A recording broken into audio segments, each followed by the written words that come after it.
অনুভূতি ডিস্ট্রিক্ট থেকে তো সব বিশজন একদম মেরে পিস হয়েছে আমরা কোনো কাঞ্জা প্রস্তুতি একটাও পারতো না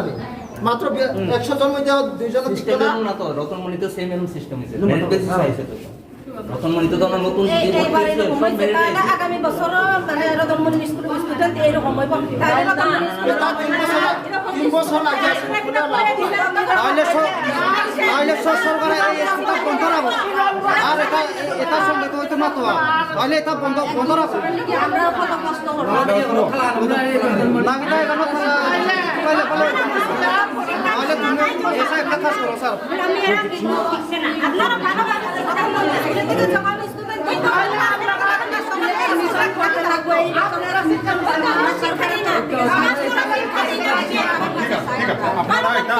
এই জিনিসটা দেখেন আমার সম্পাদ নাই ঠিক আছে আপনার দায়িত্ব শেষ হইছে আমরা মানছি আপনি কিছু অফিসার এখানে আপনি বুঝো আপনি জিনিসটা বুঝো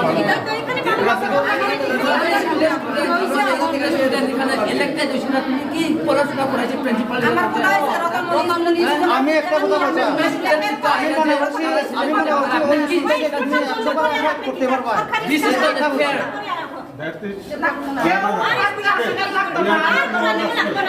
No, from other school they can selected. Why this school? From this school student, why they cannot selected from other school?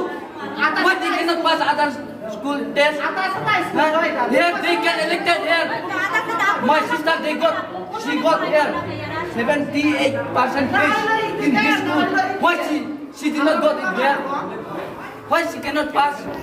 এটা দেখো What you did? First division. This is not fair. And what?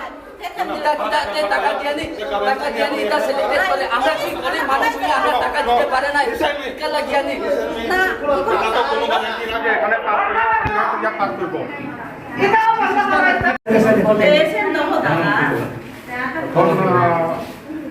আপনার বাচ্চা তো আমার এখানে দিয়ে আসছিল ওইটা আমরা মানছি স্যার আমার এখানে যা ক্লাস করতেছে এখন আগে তো আপনার বাচ্চা এক্সাম দিয়েছে এক্সাম দেওয়ার পরে তখন যারা সিলেকশন হয়েছে তারা তো অ্যাডমিশন হয়েছে যারা হয়েছে না তারা তো ওরা অন্য স্কুলে যেতে লাগবে আচ্ছা স্যার এটাও মানছি স্যার তবে মানছি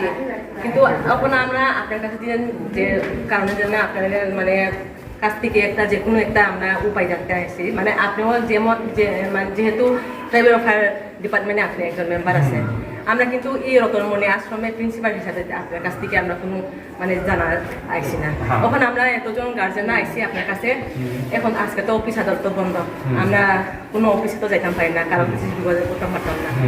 জাস্ট আপনারা আশা ভরসা করি আমরা এখানে সবাই আমরা একত্রিতভাবে মিলিত করছি মানে আপনিও যেহেতু ট্রাইবাল অ্যাফেয়ারের একজন মেম্বার আছেন বুঝছেন স্যার আমরা যদি কোনো ভুল করে থাকে আপনারা আমাদের ক্ষমা করবেন কারণ আপনারাও জানেন আপনারা স্কুল থেকে যতটুকু স্টুডেন্ট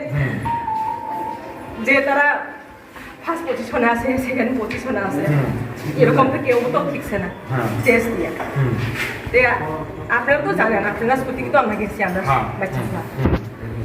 এর মধ্যে যে নোটিশটা এসে যে এখন তো মানে আশ্রম স্কুল আর এখানে স্কুল ডিফারেন্স ঠিক আছে আগে থেকে তো আমরা তো জানতাম না না আগে থেকে দেওয়া আছে এটা না স্যার আমরা তো জানি না আমরা তো পাইছি না আগে থেকে আছে এটা না স্যার আমরা জানি না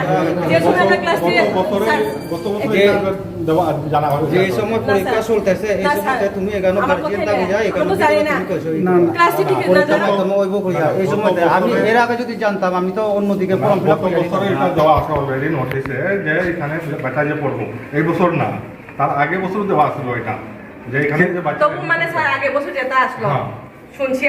আমরা তো জানি না যারা গেছে ক্লাস 6 এখন 7 এ পড়ে তারা তো টেস্ট দেওয়া লাগছে না এলাও গেছে কি ঠিক না সবাই ঠিক আছে পরীক্ষা তো দেওয়া লাগছে না তারাও তো রয়েছে ক্লাস 6 এ গিয়ে পড়তে তো পারছে না পরীক্ষা বা তারা তো নেওয়াই গেছে গিয়া গত বছর যারা গেছে তারা নেওয়া গেছে গিয়া তো প্রথমে আমরা ক্লাস 3 যে সময় আমরা টেস্ট দিয়ে ঠিক আইছি তখন তো এই সিস্টেমটা আসলো না আমরা তো জানি না যদি এই সিস্টেমে থাকতো 3 বছর আশ্রমে স্কুলে পড়া লাগবে এরপরে আবার টেস্ট দেওয়া লাগবে যদি জানতাম যে আমরা আগেও দিতাম না। লাগে ঠিকই তো আমরা তো দিতাম না কারণ আমরা গরিব এখানে মধ্যে ওয়া তো মানে দুর্বল নাই তোমার কারণ আমরা গরিব দেখি তো কত টাকা যে ইয়ে হইয়া অন্য কারণে ভর্তি করে দিতাম এটা এই টাইমটাও ঠিক আছে আমরা এজ এ ট্রাইবেল হই আমরা এই সুযোগটা পাইছি আমরা সবাই খুশি আমরা মনে হচ্ছে শুধু বেলা থেকে আমরা জুনে যারা কাজ করে থাকবো যারা লেবার কাজ করে সে উদ্ধার যাইবো যারা এপিএল আছে যারা বিপিএল আছে এপিএল থাকলেও তো অনেকজন আছে বিপিএল যোগ্যতা কিন্তু রেশন কার্ডের সরকারের কারণে বিপিএল যোগ্যতায় মানুষও এপিএল হয়ে থাকে তবু এই সব নিয়ম অনেকজন কত আগে থেকে 2014-10-12 সময় অনেকজন বিপিএল যোগ্যতা কিন্তু রেশন কার্ড এপিএল না হওয়ার কারণে অনেকজন বঞ্চিত হয়েছে তখন কিছু করতাম পারি না যে সিস্টেম সরকার যে এক্সপায়ার বানাইছে এর মধ্যে তো আমরা চলা লাগবো মানলাম তখন এরকম রইল কিন্তু এখন দেখতেছি বারবার দেখতেছি যে আমরা গরিব স্টুডেন্ট গরিব গার্জেনের বাচ্চা ফলাফান কিন্তু বঞ্চিত হচ্ছে বারবার আর এমন সময় যে 29 তারিখ রেজাল্ট দেওয়া আইব নোটিফিকেশন হিসাবে মধ্যে 29 তারিখ করিলাম যে কোনো একটা প্রবলেম লাগি তা তো আমরা জানি না আপনারা জানবেন 4 তারিখ দেওয়া হইব মানলাম আমরা 29 তারিখও আমরা সব গার্জেন গেলাম তোমার কাছে অনেকজন তো অনেক সাইডে আছে আপনারাও তো জানেন এটা গেলাম 4 তারিখ আমরা পাইলাম না 29 তারিখও রেজাল্ট পাইলাম না 4 তারিখও রেজাল্ট পাইলাম না যে 4 তারিখ যে সময় গেছি তখন আমরা ওই স্কুলের তখন জিজ্ঞাসলাম যে আমরা 4 তারিখ আজকে পাইলাম না সবাই তো আমরা অবহেলা করে ফিরে এলাম তবু কয়েছে বিকাল টাইমে আইতে পারে বিকাল টাইমে